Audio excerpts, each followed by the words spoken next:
Hello everyone. I wanted to do a quick video about doing a follow-up after you make the sale. So at this point, you've already given an excellent presentation. You've answered all of the prospects' questions satisfactorily. You handled any and all of the objections, and then you finally close the sale. But your job's not done quite yet. What you want to do is you want to follow up with your customer to ensure that they're satisfied with whatever product or service you sold them. Another reason is to follow up is because a lot of the business that you're going to get or that you can get comes from a repeat customer, and also it could come from a referral from that satisfied repeat customer. The long-term success of a business is built on having long customer relationships. The top quality service that you give after making a sale is good for your customer. And if it's good for your customer, then that means that it's good for you.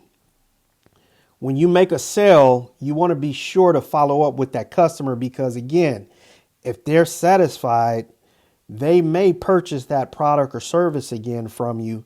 And then they also might provide you with referrals. So the more you impress your customer, the more that customer will impress you back with giving you all the loyalty. Customer retention occurs after a sale is closed and continues for as long as that person is a customer of yours. Retention can include several ways a company uses to keep a customer. The goal of the retention program is to help that company keep as many customers as possible.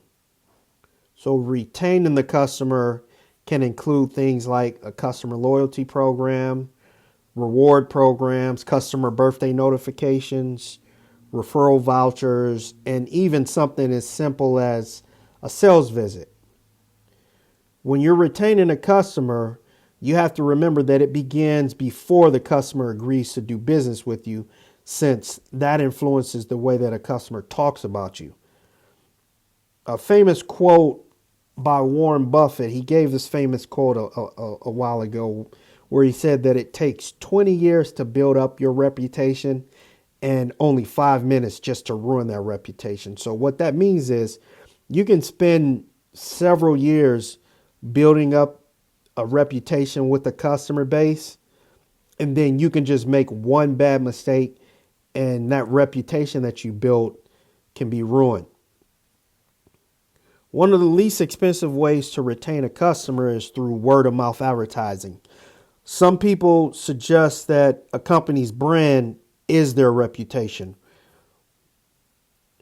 Once you make that first contact between the customer and the company, you want to make sure that you're giving good customer service, because that might encourage the customer to pass along all the great things that you've done for them and all the great things that company that you work for offers by giving word of mouth referrals.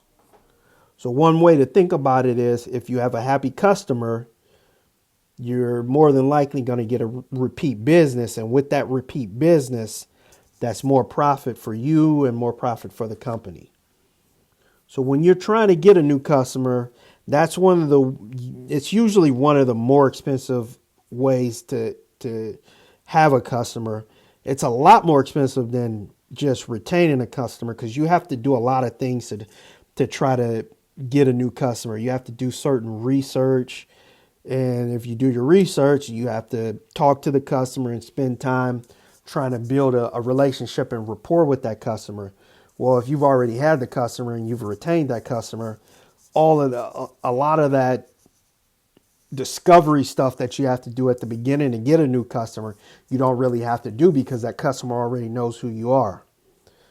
Because of this, because it's so expensive, many companies put a lot of their time and money and effort into retaining the current customers that they have.